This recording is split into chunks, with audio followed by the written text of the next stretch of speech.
Sir வணக்கம். தமிழக budget லோகோவில் இடம்பெற்றிருக்கக்கூடிய அந்த தேவநகரி ரூபாய் குறியீடு நீக்கப்பட்டிருக்கிறது. தமிழக அரசு இதனை தமிழில் ரூ என்று மாற்றி இருக்கின்றார்கள். இது குறித்து திரு நாராயணன் திருப்பதி அவர்கள் பேசும்பொழுது கூட இது ஒரு மொழி அரசியல் செய்யப்படுகிறது என்று தன்னுடைய கருத்தை தெரிவித்தார். உங்களுடைய பார்வை என்ன? நிச்சயமா சீப்பை ஒழிச்சு வச்சா திருமணத்தை நிப்பாட்டிடலாம் அப்படிங்கிறது சொல்லுவாங்க. அதே மாதிரிதான் இதெல்லாம் மாத்துறதுனால இவங்க உணர்வை வெளிக்காட்டுறாங்க, தமிழர்களுடைய உணர்வை வெளிக்காட்டுறாங்கன்னு சொன்னா அது மாபெரும் தவறு, கண்டனத்துக்குரியது. இன்னைக்கு தமிழ்நாட்டுக்குள்ள ரூபாய் அப்படின்னு போட்டா எல்லாருக்கும் தெரியும்.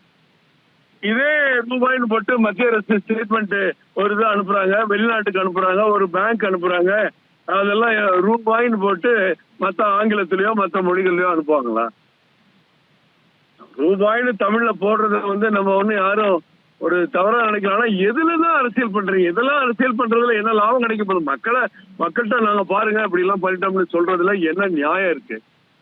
அது ஒரு தமிழன் உருவாக்கப்பட்ட அந்த இலச்சினையை இந்தியாவை ஏற்றுக்கொண்டிருக்கிறது.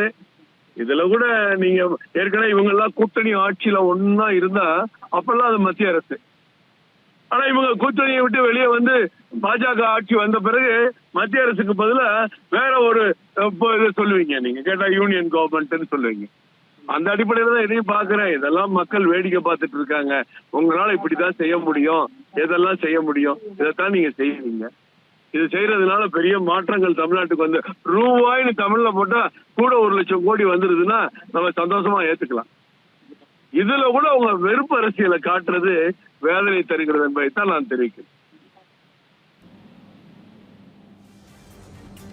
உங்களுடைய பார்வைகளை பகிர்ந்து கொண்டமைக்கு நன்றி திரு கருணாகராஜன்.